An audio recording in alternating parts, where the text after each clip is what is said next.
welcome to this week's webinar, this week's Market Outlook webinar with me, David Jones, and Aondo Markets. If you're watching the recorded version of this, it was held live on Wednesday, July the 5th at 12:30 in the afternoon. So this is a webinar we do every week. I just bring the risk warning up, and it splits down into a couple of different things we cover. I look at what markets could be interesting to watch over the next few days, the next week or so, some big levels to keep an eye on, trends, that sort of thing. But also a strategy session. We do a little bit of trading strategy every week. And this week we are going to do the ever popular candlestick patterns session. So we'll look at just some simple patterns really. I think as ever, you don't need to make life complicated when it comes to trading. So we'll look at a couple of simple patterns for spotting reversals. So we'll do all of that and we'll be done in half an hour. So a quick word from our sponsors there. Aondo have got a promotion on at the moment where if you deposit 3,000 euros or the equivalent in your own currency in your account until 7th of July 2017, so you've got a couple of days left, you get access to the 3 markets signal service, which normally costs nearly 600 euros. So you'll get access to that if you put the money in your account. To find out more about that promotion, just have a look on their website, aondo.com/en/3 markets, and you can find out more about that promotion. But let's take a look. Let's take a look at the markets. It has been a bit of a sluggish start to the week. I'm sure you're all aware that it was Independence Day in the US yesterday, so markets were shut, so the US stock market was shut. Everything was a bit quiet. I think Monday was a half day anyway in the US stock market, so it really has been a bit like sort of walking through treacle. I think the markets the last couple of days it's been a bit quiet, so it feels a little bit odd. Today, later on today, we've got what have we got later on today? The Fed minutes. So I think that's 7 o'clock UK time this evening. So the release of the minutes from the last Federal Reserve meeting, the US Central Bank, where of course they raised rates, whatever the right way is of saying it. They put rates up last time round. So there'll be a bit more insight, hopefully, into the reasons for that decision, and maybe or markets will be looking to sort of figure out what the Fed thinks the rest of the year holds for the US economy and interest rates. So again, with that coming out at 7 o'clock this evening, it could mean we have something of a quieter afternoon, I think. So we could have a bit of a dull day for the rest of today to continue the theme for the week so far. But then on Friday, it's the first week of a new month, so it's the payrolls, it's the US non-farm payrolls come out 1:30 Friday lunchtime UK time. That's the US unemployment numbers. It's a major release every month, closely watched. Normally plenty of volatility around that release. So I think the market is expecting 180,000 jobs to have been added in the US economy during the month of June. So that's 1:30 on Friday. But it also means that tomorrow could be a bit of a quiet day, with everybody, keeping their powder dry until this number gets released. So all in all, it's a bit of an odd week. This one, I think it could end up being pretty dull. But famous last words. Let's see what happens. But let's take a look at some of the markets. Let's see what's going on. The big story one of the big stories from last week was this euro strength that we saw. So let's take a look at euro dollar. So here we've got a euro dollar daily chart. And it's had quite the run this year. We've gone from 104 end of last year to as high as 114 last week. So we've seen a 1,000-point rally in the euro against the US dollar. There was a bit of confusion last week. We had, I think, Draghi's speech. He came out and said something that made the market think that we could be getting towards the end, or at least the start of the European Central Bank reining in some of their stimulus programs, quantitative easing and all that sort of stuff. And then we had a statement the next day. So the market saw that as positive for the euro. Then we had a statement the next day, I think, from the European Central Bank saying that maybe the market was misreading Draghi's speech. So really confusing, but plenty of volatility. So the euro did, I think, sell off on that initially, but then bounced back, and pushed out to its best level for a year. Now, it is interesting up here, euro dollar. Let's take this out a little bit further. There we go. So we've got here, what have we got? We've got euro dollar going back 2 years now, and you cannot deny the trend for this year is most definitely up, depending on where we take it from. But if we plonk our trend something like that, and then clearly, since then it's accelerated. Let's plonk a line on the acceleration. So the trend is your friend and all that, and the trend is definitely up on euro dollar for this year. So technically any weakness, I think, is still a buying opportunity. But I think what we have to be aware of, we're getting back towards what has been a major barrier for euro dollar over the last couple of years. Let's just plonk another line on here. So the sort of August 2015 highs at 117-ish. Then we have April 2016 highs at 116. So we've still got, that's still 300 to 400 points higher than where we are now. So there's definitely scope for this trend in the euro against the dollar to extend itself. But we just need to be aware that there's quite a barrier coming up. That if we did see this strength continue, then over the course of the next month or so, into the summer, we'd see this barrier come into place, and I think it's a really interesting one to watch. So the argument would be, if you are bearish on euro dollar, let's see if we get a bit of a squeeze up to these levels, and you have a good opportunity to sell short with a logical stop. But if we see these levels broken, if we see 117 decisively broken on euro dollar, it could be the start of a much bigger recovery. So I think this, in the short to medium term, the expectation would still be, for the euro to push higher. Let's just chuck some squiggly lines on this. Let's put our RSI on, our relative strength index on. Where is it? Relative strength index. There we go. 10-day RSI. So not surprisingly, because of the strength, the euro has gone overbought up here, and it's unwinding a bit from that overbought situation. Which again is perfectly sensible. We'd expect a bit of weakness after the surge, but we should be looking to be a buyer. But I think there's maybe a half decent chance of another push back up to these old highs. Let's have a look on the hourlies and maybe look at some levels to watch. Let's have a quick look. Bring up our hourly chart on here. Here we go. So because of the sort of the scope of that acceleration, we've not been left much in the way of support or resistance. But you see this spiky move here that we had last week. That was on, I think that was on the ECB statement, the European Central Bank statement, saying that maybe the market was reading too much or reading Draghi's speech wrongly. Whatever the reason, we saw the market spike off to 113, but then recovered. So I'd suggest to you, if you really want to be a buyer of euro dollar at the moment, where's it trading now? So 113.34. There is an obvious level for a stop loss. You're looking on the hourly charts, the other side of 112.90. So, and again, I think the hourly RSI is backing this up. We've moved in to oversold as the markets come off. So there is an argument to be a buyer. So I think this, even though we could have a dull afternoon and a dull day tomorrow ahead of the payrolls, I think this whole area is an interesting one to watch on euro dollar. Because we did clearly, when it sold off sharply last week, it rejected these prices, 113, pretty quickly. So, if you wanted to come up with a trade at the moment, arguably that's a trade. Buyer at 34, wherever it is, with the stop the other side of 112.90. The more patient out there, might want to wait for the daily chart just to resolve itself a bit, to see if we do get a bit more of a pullback, and maybe wait for some sort of reversal. But those trends still very much up on euro dollar, but just medium term. And I think in the webinars, maybe in the weeks to come, if we do push up to here, it's going to be really interesting to see what happens with euro dollar up at these levels. But still bullish, I think, for now. Let's take a look at the pound against the dollar, and then we'll flip and have a look at the little strategy thing. We'll talk about the candlesticks for a bit. So let's look at pound against the dollar. Again, it's banged its way back up above 130 last week, but it's been a little bit boring. But it's hit a bit of a level. The old highs from May up here. Here we go.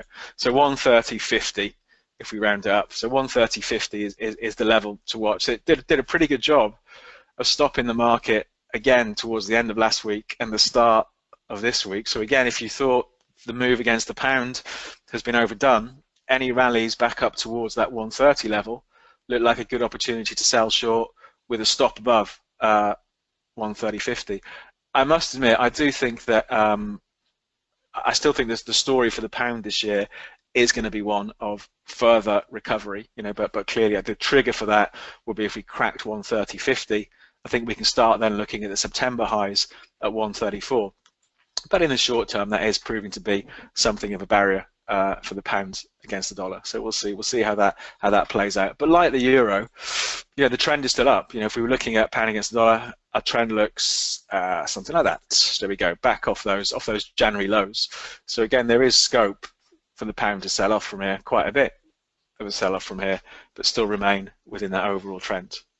Right, what we're going to do now, we'll leave the markets for a couple of minutes, and we'll just take a look at candlestick patterns. So we're going to look at two really simple things, but I think they're pretty effective. Let me just bring this up on my screen and see if I can get all this to work. Hold on a second. This is where I let my artistic talents run free. Here we go. So it's that monitor there. Okay. There we go. So now, hopefully what you got on the screen is a white piece of paper. So candlestick charts are a very popular way of looking at markets, and they came back into vogue. I can remember it was when I first started learning about technical analysis in the mid-1990s, and candlestick charts were really just coming back into fashion, I think, in the early 90s. They've been around for, how many years is it now? 300 years? I think it goes back to the 1700s, to Japanese rice traders. So they used to sit there at the end of the rice trading day and chart the markets, chart what rice had done by drawing candlesticks. And the way candlesticks works is very straightforward. If you're familiar with a bar chart, so let's pretend this is a daily bar. That's the high for the day, that's the low for the day, that's the open, that's the close. Let's take a day when the market went down, that's the open, that's the high, that's the close, and that's the low. So candlestick charts use exactly the same information. The only difference is that they block in the difference between the open and the close. So it's the difference between the open and the close that's considered important. And traditionally, when the close is higher than the open, this example here, the candlestick gets covered in white, and when the close is lower than the open, a down day, the candlestick gets colored in black. But of course, you know, with modern software these days, you can have it whatever color you want to.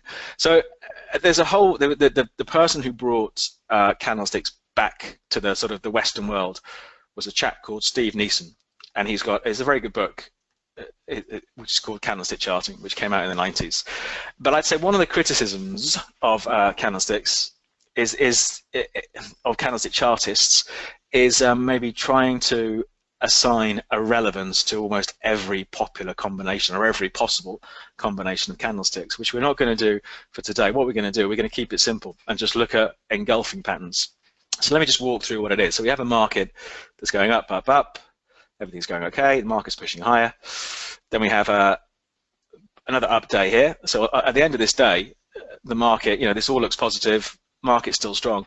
But the next day, we have a candlestick that does that. So what it does, it engulfs the previous day's body of the candle, so the difference between the open and the close. So this is known as bearish engulfing. So the market opens maybe at the same level it closed at, maybe a bit higher, trades a bit higher during the day, but reverses and closes below the open of the previous day's candle. So this is bearish engulfing, and it can be a suggestion that the trend you're following is running out of steam. So if you were going to take this as a signal on its own, then clearly, I don't know if you've just seen that come up. I had an email from the premium bonds. I've won something on the premium bonds. How exciting! If I'm not here next week, you know it was the big prize. But we've seen here this is bearish engulfing. So if you were taking this as your sell signal, you'd sell short, so you'd sell, and your stop loss would go above the high of the candle, because by definition, you know, if the market's going to reverse, we really shouldn't be taking out those previous highs. So it's clearly going against the trend, but it's a way of setting up potentially, you know, low. If your risk is that the distance to the top, that's your stop, and your reward is maybe for a move back to where the trend started. So that's bearish engulfing. And then we have the flip side of that is obviously a market that's in a downtrend.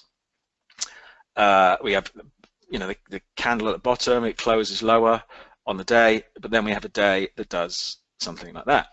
Okay, so we have a day that goes in the opposite direction. So the market opens down here, but closes higher and engulfs the body of the previous candle, if that makes sense. So again, this can be a suggestion that this trend is starting to run out of steam. And once again, the trading strategy here would be a buyer after this candle, and we'd have a stop loss. I would suggest if you're trading off the candle, you have a stop loss at the extreme, so the low in this example. So we're a buyer here, there's our stop, and we've got maybe an expectation or something like that for our profits. So that's bullish and bearish engulfing candles. So, but let's take a look now at the real markets and see, does this actually work in the real world? So let's just flip over to there. Okay, let's stick with this chart. Let's walk through this pound US dollar chart and have a look for these sort of patterns. Like I said, they don't work all the time, but like anything really, it doesn't work all the time. But here's an example up here. This is a pretty extreme example. This is from January. So the market was pushing higher anyway. Sold off for a week, pushed higher still. But then we had this big, you can see it here, the big red candle here, engulfing the previous day's up candle. So that's quite an extreme example because it moves so far. And again, if you were trading this, you'd have had a pretty wide stop, but it did end up signaling the end of the trends. Let's scroll down and see if there's anything else we've got. It's a bit messy down here. I don't think really, you could say that's a bullish engulfing there. Again, quite a big move. You'd need to have a wide stop.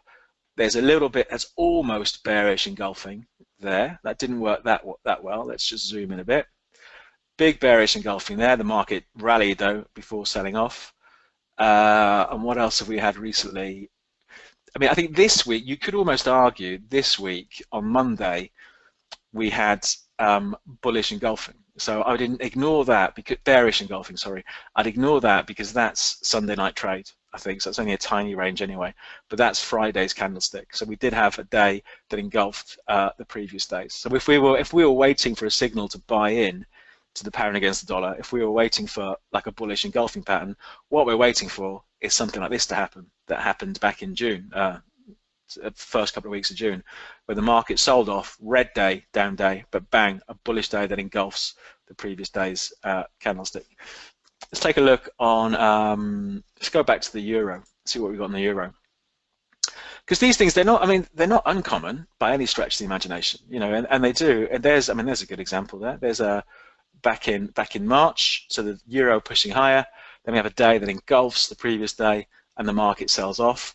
No real bullish engulfing there, I suppose, in May. Again, it was quite a big move. Bearish engulfing there in May. You can see the market's going up. A day that engulfs the previous day. It did sell off. It wasn't a massive move.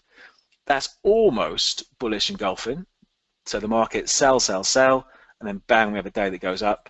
And then since then, what have we had since then? A bit of bullish engulfing there, just about, I think, when we came back to the trend line, and nothing since then. So again, if we had a day tomorrow that engulfs today's candle, today's down candle, then the strategy would be a buyer and then put a stop under the low. And even though we're looking on daily charts, and traditionally that's where candlesticks were used on daily charts, there's no reason you couldn't use them on the hourly charts. I think they'll be less reliable because it's on a shorter term time frame, but you could argue, well, actually you couldn't argue because it's true, what we've got going on now is bullish engulfing. So if you were trading the hourlies, we've got 10 minutes till 1 o'clock till this candle completes, but assuming this candle stays where it is, it has engulfed the previous hour's candle. So again, an aggressive strategy would be a buyer at 1 o'clock wherever the market's trading, with a stop loss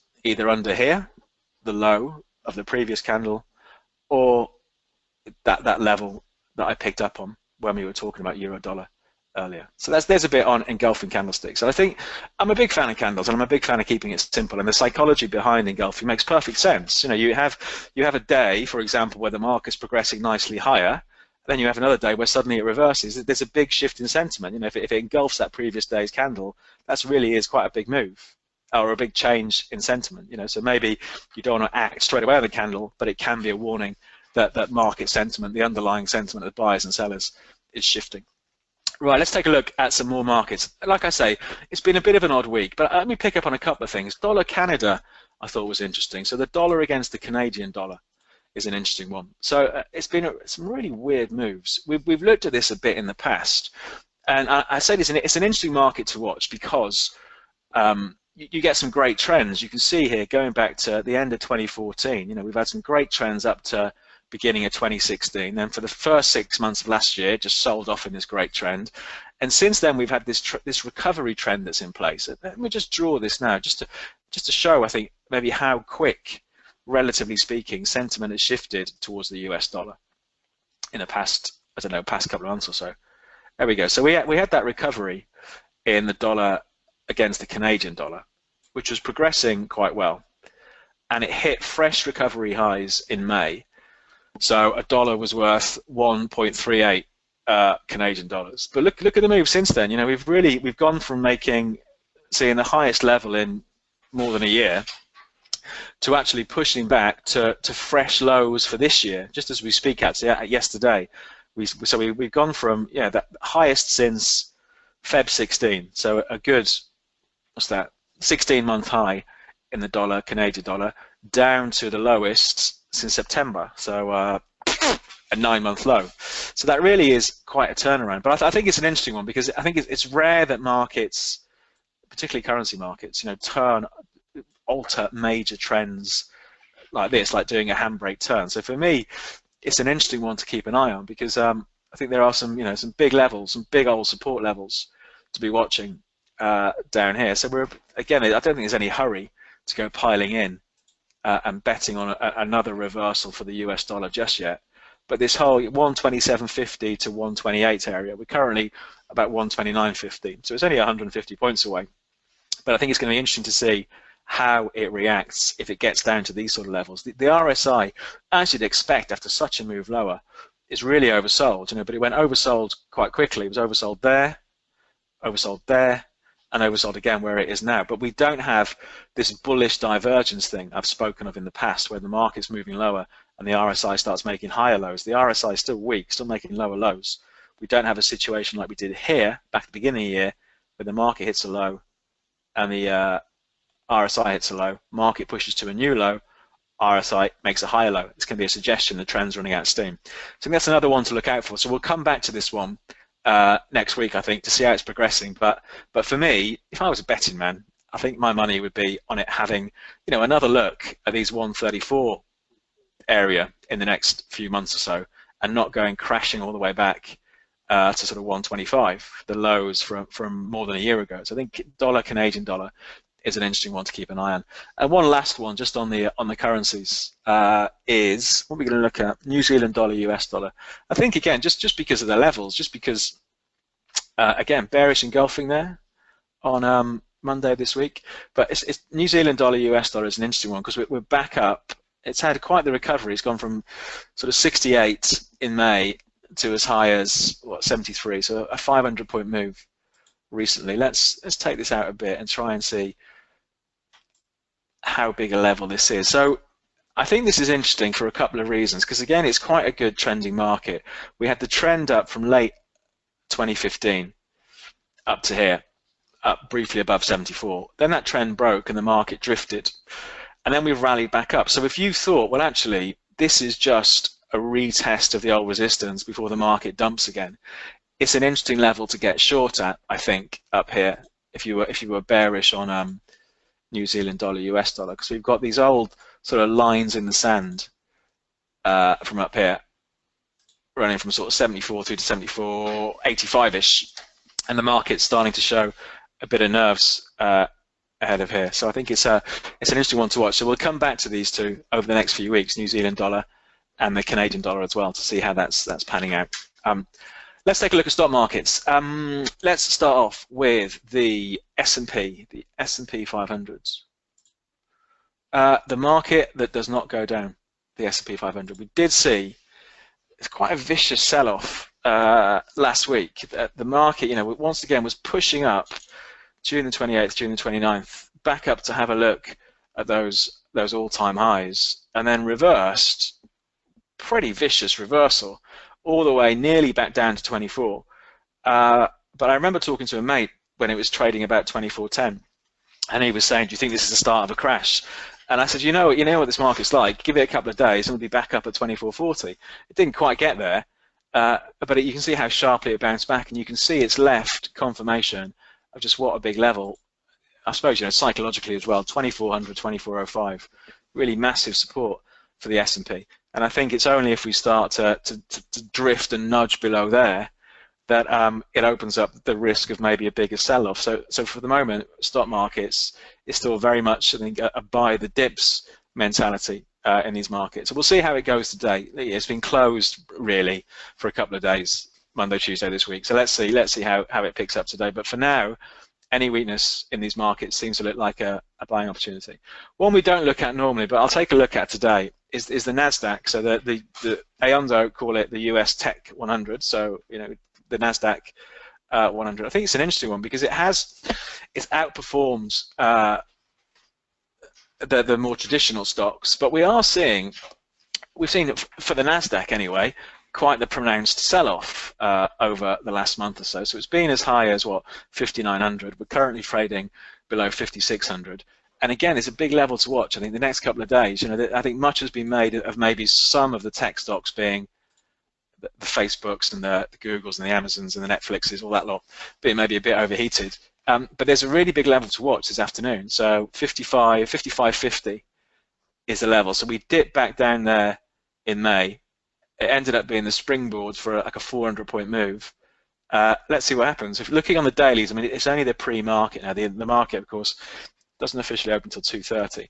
But we do have maybe a bit of a bullish engulfing candlestick going on. It's a bit odd, the candlesticks this week for US markets, because again, of course, officially they had a half day on Monday and they're closed. They were closed yesterday. So I think you have to be careful about reading too much in the candlestick patterns. But I think the Nasdaq is an interesting one to keep an eye on for the rest of this week to see how it performs. That's the level down here off these mid-May lows around about 55.50. So that's an interesting one to watch. I think if you really wanted to be a Nasdaq buyer, then that's a pretty good reference point coming in this afternoon. And the final two markets we'll look at, we'll look at gold. So on gold, we've had a good run this year. Gold's another interesting one, coming down to a big level. So we've had, if we plonked our trend line on gold, I suppose it depends. If we take it there, oh dear me, if I could actually draw it properly. Hold on a second. So if I draw that again, so if I take it off these lows, okay, you know the trend line. I mean, from the lows here through there, and the market sold and came off that trend line and broke the trend line, but it's still really strongly supported. So I think on gold, again, there are some big levels to watch. First of all, there's the lows from May down here at 12.14. Then there's the lows a bit further out from March at 11.95, and then there's 11.80. So for me, my bias on gold is still any sell-offs of buying opportunities. It's still weak at the moment. This is a daily candlestick we're looking at, but I think this whole 1200 to 1215 is the immediate area to watch on gold. We're currently trading at 12.21, but again, my money would be on some strength coming in over the next week. So I think that's an interesting one to keep an eye on. And finally, of course, crude oil. Crude oil. There was much talk a few weeks ago now. People being really negative on crude oil because it moves so much, and I think whenever the chatter starts going one way, it's exactly the time you want to look for the market to start going the other way. And we have seen strength in the price of crude, and again, like the Nasdaq, like gold, there are some really big levels to watch on crude. Once again, this 42, this whole 42 area since September last year, give or take a few cents either way, has underpinned the price of a barrel of oil, and it turned out the same again this time round. It was again the springboard for a move to $47 a barrel by yesterday. So I wouldn't want to be a buyer up here for crude oil, but if we sell off again, let's watch and see what happens down here. If we sell off, see some strength coming in, maybe that engulfing candlestick thing coming in, it could be an opportunity to buy. So we'll start wrapping things up there. Like I say, it's a bit of an odd week so far this week because because of the holidays in the US and the fact we've got this announcement from the Fed tonight and the payrolls on Friday makes for a bit of a peculiar week, I think. But I think there are some big ones to watch. I think maybe the more immediate ones, not so much the FX markets, but maybe the stock markets. Particularly the Nasdaq down to that level. If the Nasdaq does start breaking and selling off, you'd think it would start spooking a few other people as well in the other markets. So I think that's going to be a really interesting level to watch the next couple of days in the Nasdaq. But maybe we'll have to wait till Friday afternoon when all of these announcements are out of the way, the payrolls are out of the way, until we get maybe a bit more what we normally consider sort of normal trading. But I'll wrap things up there.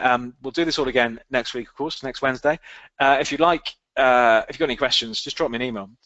The best email address to me is david@tradeafter.com. I think Aondo are better known for social trading as well as self-directed trading. And I've been blogging about a real sort of social trading account on my website. I think did the last update a week ago, and it's up 7%, I think, since the middle of February. So if you go to tradeafter.com, you can see how that's been achieved and the traders I'm following, all of that sort of stuff. But that's it. So thanks for coming along. I hope you have a good trading week, and we'll do it all again this time next week.